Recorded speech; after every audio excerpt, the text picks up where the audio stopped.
Hey guys, and welcome to a brand new video. Today we have something very special for you. I have had the opportunity and done the interview with Game Director of Snooker 19, Justin Forrest. Now, a big thank you to Lab42 and Ripstone for giving me that opportunity. It is honestly an honour and a privilege to be able to do it. So the interview is coming up in a short while in this video, but I just wanted to say thank you to all of you guys for your support throughout the Snooker 19 content so far. The video and interview was recorded at my girlfriend's house. For those of you that don't know, I was away the last few days, so it was on my laptop, so there's a bit of fan noise in there. I have used background noise remover on Premiere Pro or whatever to try and nullify that, but there is a very slight a fan noise in the background, but I'm sure you guys won't mind that too much. It's a very interesting interview. I really enjoyed it. Thanks once again for the opportunity. The audio quality isn't brilliant because it wasn't done on my normal computer, but yeah, hopefully you enjoyed some very good answers from Justin throughout the interview, and thank you very much for being a good sport with it and interacting, and yeah, hopefully we can have the opportunity to do stuff in the future.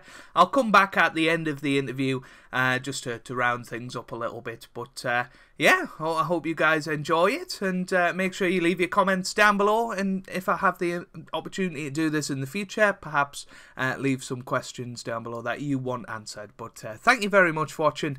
Enjoy the video. Expectations are high, and people are very, very passionate about the sports that they love, and they want those to be really good representations when the games are made. So you can understand people getting a bit hot under the collar. I mean, one thing I would say is that having worked at a huge publisher developer like EA, when I worked out of them back in the 2000s in Canada, the kind of size of the development teams and the kind of financial support you've got, and then all the additional bodies that will help out if you ever run into trouble in terms of timelines, it's non-comparable. You're talking about huge teams of people, massive support structures. And with a sport like snooker, which is, it's got a really good following, but it's not in the same kind of league as, say, football worldwide. The key thing is kind of being realistic about what can be done within time constraints. And we had to make some hard decisions about what features we could put in and which ones we had to hold back potentially. But the key thing was to focus on the core of the game, because that's ultimately what you bolt everything else onto. The core of the game's wrong, you're pretty much dead in the water. But if you've got something good there that people are enjoying, well, then you can build on it over time. No, definitely, I agree with that. But yeah, let's go back to the beginning then, because obviously we haven't had a snooker game for sort of 8 years, an official one anyway. So what made you and your team sort of decide to resurrect the snooker series? Well, it was a perfect fit, really. I mean, I've worked on snooker games back in the past. I worked at Codemasters when Blade Interactive were developing the World Championship snooker franchise. We worked as the publishing arm, and I was the lead designer from the publishing side. So I worked on the 2002, 2003, and 2004 games. They really evolved over time. Actually, the 2004 version was a really good game. So there was kind of snooker expertise within the studio. In my background, I tend to work on sports franchises. That's my kind of favorite area. So there was a nice fit there, and I love snooker. I consider myself a pretty average amateur player, but I love watching it. I love playing it. I play every week at the local Frame Snooker Club in Leamington. And there just seemed to be an obvious hole in the market. There had been snooker games that put out, none of them licensed. It seemed to be a massive error, really, to neglect the real world stars, the World Snooker Tournament. That's the kind of stuff that people, real snooker fans, they want to play as the top players. They want to play in the real tournaments. So it was like a perfect opportunity, really. And we went and chatted to World Snooker, and they were really Really enthusiastic, incredibly great, a really good partner in my opinion in terms of what they provided over the duration of development. And it just seemed like a perfect mix, perfect match. And so that's what kind of inspired it, the hole in the market, a love and passion for the sport itself, and something which fitted very well with my kind of core skills as a games director. So you were talking that you had a chat with World Snooker there. So how did it go from sort of having the initial idea of we want to make a snooker game to right, we want to approach World Snooker, we want to make this a licensed game, and were there any sort of challenges that you had to overcome to do that, or was it fairly easy? Well, contacting World Snooker was a pretty straightforward thing, obviously. I think one of the key things really is when you're dealing with an organisation like that, is being clear about what kind of support you need from them. So right at the beginning when we met up with them, we kind of laid out the kind of areas that we were really interested in. So we wanted all the events, we wanted access to the arenas, we wanted access to the star tables, tournament tables, samples of cloth, and the pocket sizes, where the pocket drop-off is, and access to as many players as were covered under the World Snooker license. Now, they essentially bent over backwards, and they were able to provide us with contacts for commentary team, for a guy called Ron Thorax, who dealt with all the stats and the ratings of the players. We got access to a whole lot of photographs, historical photographs that we could use in the front end, and they've just been a great partner. So the initial kind of discussion was really about what's in it for them and what they're really interested in. I mean, I don't want to speak for them, but my sense is one of the key things that they really are interested in is the exposure of the sport to a new audience, a younger audience, and trying to keep interest in the sport going. And I think that's where I feel it's like a personal thing for me that every sports game I work on, that you're actually doing the sport proud and you're trying to encourage people into the sport, because I think there's a really important cross-pollination part of games development that a lot of people neglect. Yeah. So, would you say that there was any sort of challenge in the sort of, I don't want to say, but contractual side with World Snooker? Like, obviously you told them what they would get out of it, and you gave them your project. Was there any sort of other challenges that there was, or was it as simple as that, just getting the ball rolling and sort of keeping in contact? Yeah, the challenges really come from the implementation of the kind of features, functionality, and contents that are associated with the license. That's where the challenges come in. So if you've got a roster of 128 players and you're trying to get realistic representations of them in game, then you've got to deal with the logistics of setting up the 3D scans for them at certain tournaments, trying to get as many of those players in as possible to be able to scan them in one go. And then with a relatively small art team, it's about the building of all those models. And it's the same for the arenas. It's the access to the arenas, getting the reference. The same for audio, for all the pocket sounds and ball-on-ball contacts, etc. You're actually getting access to those various bits and pieces, and then having enough time to be able to implement them in game. That's really where the challenges come from. In terms of challenges working with the licensor, there have been none in my opinion. I think really great partner. I think you can really tell with the game that it is a licensed game, and sort of everything about it is, whether it be pictures of the players, when you're clicking on quick match, or just before you get into a match, you've got that lovely screen where it's got the head-to-head, sort of Ronnie O'Sullivan versus Mark Selby, best of. I really love that sort of thing about a game, and it's great to see that they've made that you have made such a good use of the license, if you like, sort of used it everywhere you can, and I think that's great. And obviously having all the tournaments is a wonderful thing as well. So you were saying that there was the challenge of sort of getting everybody animated and whatever. Would you say that was the most difficult part of making the game, or was there something else that was the most difficult part? Well, the animation itself has certainly had some significant challenges. I mean, one of the big issues you have with animation is the ability to be able to detect objects in and around the table, like balls or cushions or pockets, that requires the hands to react dynamically and to get into the right kind of bridging pose. And that's actually quite a complex system, and that did take quite a long time to get right. And it's now at a point where it's largely right. There are obviously still issues that need to be kind of ironed out, which we're working on at the moment, which will be coming through in the next patch. But yeah, there were certainly challenges there. The biggest challenge for me was the AI.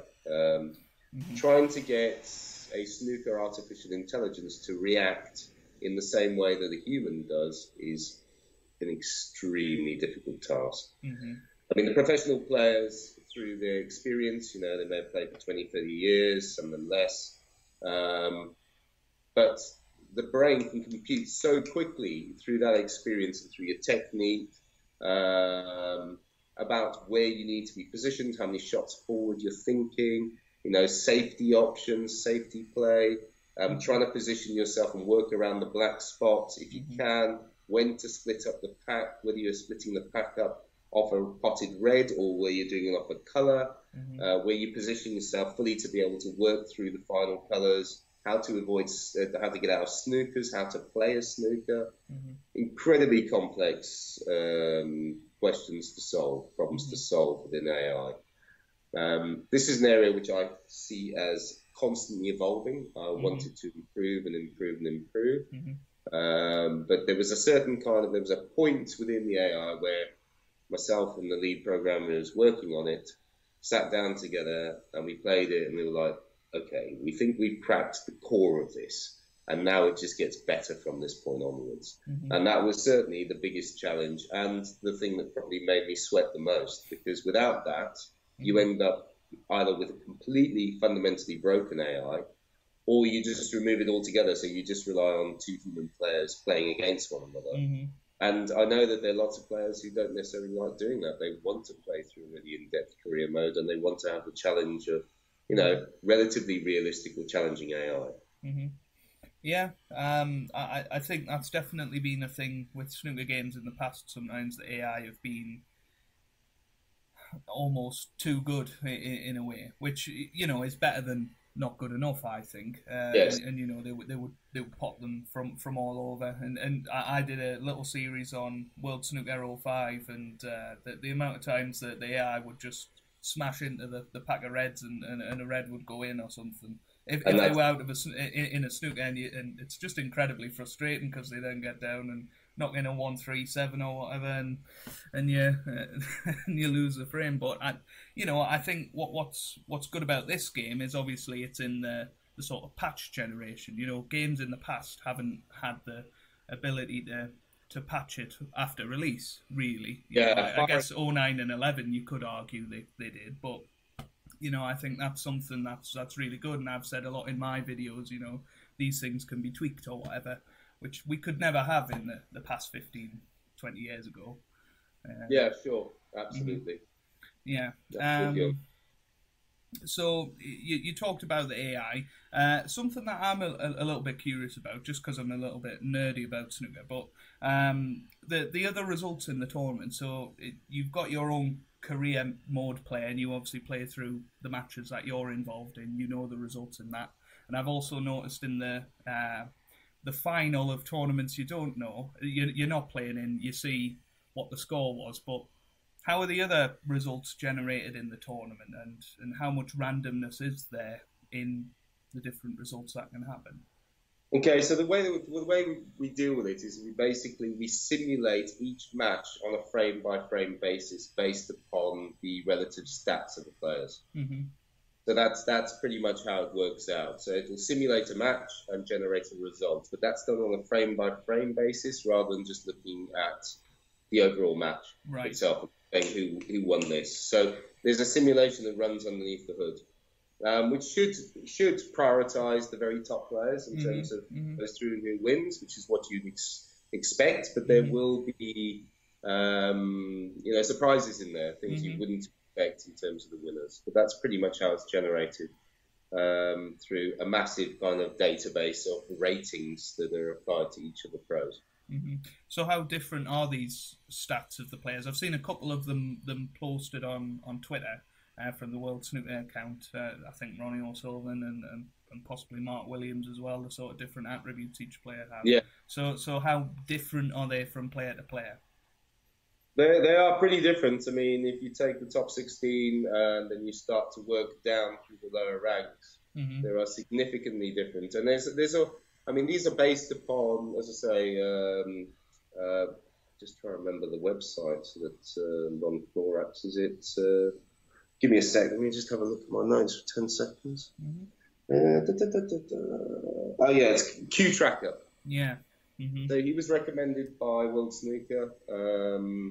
He's absolutely amazing with his stats. And then he took all the players that were on the roster and he gave ratings to all of them based upon different attributes. I mean, you've seen some of them. There'd be the power, Q spin, safety play, a whole range of different attributes in those. And I think they are significantly different between players. There's obviously a balance, because what you don't want is you don't want to have ratings which are so close to one another that it's very difficult to distinguish between all the different pros on the roster. So we've had to kind of break them out a little bit more, so you do see different behaviors. But yeah, I mean, there are significant differences between, I mean, you play against some of the lower ranked pros and you take on somebody like a Mark Williams and there's a big difference. Yeah. So does that affect the player as well? So if I take control of Ronnie O'Sullivan, will I have potentially different length aiming aids or whatever, or cue power compared to if I take on James Cahill, for example? Yes, so there's nothing in there that actually differentiates between the players when a human player takes over the mode. My attitude towards that is it would feel somewhat unfair, and it would always prioritise the top players against the top players. I think in time, what I'd like to see is the ability for each of the individual players to, when you play against them AI-wise, you also see differences in the way that they approach the table physically. So different queuing actions, etc., different approaches to the table. And that is something that I would see as being, would be really nice. The big concern about having each of the players play differently if you take them over as a human player is the fact that I think that most of the players would be neglected. You would just go, I don't want to play as him because he's just not the funny. So there's a kind of design balance there. So, talking a little bit about career mode. Obviously, there's a big talking point around the game. Certainly, from people that have messaged me and my own thoughts. But what was the thinking behind not having a sort of create your own player mode in career mode rather than, or instead of having the pro seasons or the rising stars? Because it's obviously been in pretty much every snooker game in the past. So what was the thought process behind that? So, I mean, I know this is something the community have been very vocal on, and I completely understand where they're coming from. It's really nice to be able to create your own player, take on that avatar, and be able to play through a career mode or play online matches against other players when you feel a greater level of immersion with the character that you've created and built over time. I completely understand that. It's something that I would like to see in the game. It was really a hard choice of what we could get into the game and where the priorities were. So we would have had to cut significant amount of the content that we put into the game if we were to focus on a create player. It's quite a complex system, and it was just one of those discussions, one of those decisions that I still stand by, because I think that the most important thing is getting the core gameplay experience right. But it is certainly something that we would like to add in over time. I completely get where the community is coming from there.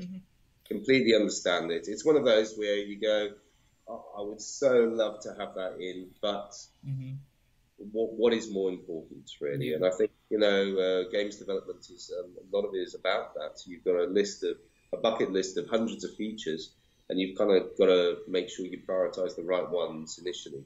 But this is certainly something which is on the list of future improvements. We just got to work out when it is we can get it in, basically. Brilliant. So talking about things that we could potentially add in down the line, either in this game or in games of the future. In the future, is there any sort of features that you maybe can or cannot reveal to us that are in the works to be potentially added to this game or future games in the series? Well, I've got a lot of ideas about the things that I would like to prioritize. But I think that, I mean, you kind of hit on it earlier, is the idea that we're kind of the patching generation of games. And I think what's really important is to react to what the community want. So we're kind of in a responsive state at the moment, where the game is now out, it's being patched, we're getting rid of issues all the time. But it's becoming clearer and clearer and clearer from the community of what kind of features they really want to see. And I think that's really going to define where the priorities lie. So I know it's a bit of a woolly answer. I'm sorry to not to give you any concrete. But I think it's very important that we are reactive to the community and we are focusing on the areas that they really want to see. Yeah. So moving away from career mode and a single player game, obviously one of the big selling points of this game is the online play, either sort of a quick match online, or you can do the tournaments sort of alongside the real life tournaments. So with that in mind, are there any plans for any sort of esports for Snooker 19 or other snooker games in the future? Any esports events that you may have lined up? It's one of those sports I think is actually perfectly designed for an esport variant. So I'd be very, very supportive of that.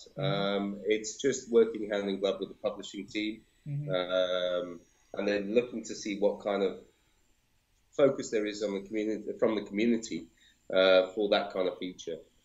I say it's always very much a kind of weighing up of features and functionality and where the focus should lie. But there's absolutely no reason why this game wouldn't sit very well in an esports environment. It makes perfect sense. No, I totally agree. I think it would be great. I took part in a Football Manager one last year, and cool. And it was it was quite cool. I think because it was the first one, there was a few teething issues, but I think with snooker, it's very sort of what's meant to happen in a snooker game. Sort of, if it is a one-frame shootout, it's one player against the other, and anything can happen, sort of thing. The thing with Football Manager is that you're relying on the computer and the AI to do a lot of it for you. So, but I've worked on football management games before. I worked on LMA Manager. Okay, yeah. Yeah. Any ideas of bringing that back yet? Or? Well, not from us. I mean, that's when I worked for Codemasters, so that was something to go. It's a shame that franchise fell away, actually. I think it was a really good football management franchise. It was good fun. So with the online that we were talking about, obviously people have been saying that the match timer and the shot timer are a thing that they don't want to see in the game, and they want to have a little bit more customization online, sort of the length of matches you can do, or maybe even do some 6-red snooker or shootout snooker or whatever. So are there any sort of plans to tweak the online a little bit? And so without giving too much away, I would say absolutely yes. I mean, part of the reason for putting in the match and shot timers initially was kind of responding to a lot of information on forums of people asking for shot timers, especially because it just gets rid of the kind of time griefing. Yeah. I was very conscious of that. If you're playing a game which is essentially quite long anyway, quite time consuming, the last thing you want is just to be sitting there for like 20 minutes. Yeah. Whilst AFK, and then it's like, well, that's kind of destroyed the online experience for me. So But I do understand where people are coming from if they want a slightly more sedate, more tactical game. Those constraints actually do have a negative impact upon them. So that's something we're working on at the moment. Yeah. My feeling is that what's probably going to happen is that you're going to get an extension of the shot and match timers for the online tournaments, but we'll retain them. We will expand that out even more for the online versus games, and then for friends matches, we're probably going to remove them altogether so that you can play at your leisure over as long as you want to play. Yeah, I think that's a fantastic compromise, personally. And I mean, that's, as you said earlier, I mean, that's being able to react to the community, to listen to what people are saying about this and actually think, yeah, well, you know, we didn't get this absolutely right first time, but, you know, we need to be reactive, and you know, this will improve the overall game experience. So I think that's probably where we're going. Yeah, no, that sounds brilliant to me, especially. I don't actually have a problem with the match time, because, as you say, I think it would ruin it if people were AFK and you just sort of had to wait there, you know, for however long. But I do get what people mean. Game, yeah. Yeah. I mean, there are ways of dealing with it. We could put in kind of, you need to be interacting with the game, so inactivity potentially would have a penalty, but that's quite a complicated thing to add in, when actually just adjustment of the timers and the removal of them in certain modes is probably the answer. Yeah, well, I mean, a 30-second shot timer or whatever is pretty much what it is in real life, because if your average shot time is over 30 seconds, you know, over a few tournaments, you actually get a fine in real life. So, you know, 30 seconds should be plenty of time to do the shot. But obviously, if people are playing tactically, they may want a little bit longer, which is the sort of, I thought, a good way of getting around that would maybe be have a timeout system. So you can sort of request a timeout, you know, maybe 3 times a frame or something. A little bit similar to FIFA, where you can have 3 pauses or whatever in an online game. Yeah, that's not a bad idea, actually. I mean, it's one that's been booted around in the office as well. So it's I certainly think that's viable. Certainly worth considering. Yeah. So moving on from online, what are your plans for the future with this game and future games? Are we looking at a yearly release? Are we looking at a bi-yearly release as we've seen in the past, or you know? I'm not certain about that yet. I mean, that's the kind of thing which our focus at the moment is just very much on this game now. We haven't really got to the stage of thinking about the next release just yet. I think it would be unfair on the community for us to be thinking too far ahead when we're just in the process of actually getting what we've got right. So, yeah, I mean, that's one of those complicated discussions with our publishing partner, where you sit down and you can work out the viability. You think about when is the best time to potentially release. Do we release next year, or do you wait until next gen consoles come out? Or, you know, there are lots of different factors there. The other thing is that, you know, you've got to factor in, well, what other variants of game are we thinking about doing within that time as well? And then what kind of updates do we want to do? Because if we're just immediately moving on to the next game, it makes it quite difficult for us to support proper updates. So my feeling is, at the moment, the full focus is all about this game now, and then we'll work out what we're doing in the future, fun in the future, if that makes sense. No, that's brilliant.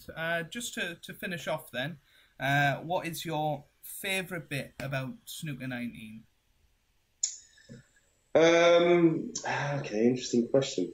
Well, for me, it's all about the kind of the queuing experience, the being in the game, on the table, choosing your shots, carrying out the shots, making big breaks. That for me is, when I'm on the table, that's when I'm enjoying myself the most. I mean, I love it when you see, you know, little subtle bits and pieces. So the cue kind of going through the fingers when you're playing off the cushions, and, you know, being able to have a high elevation shots where you actually see a kind of realistic animation. There are lots of nice little bits and pieces like that within the game.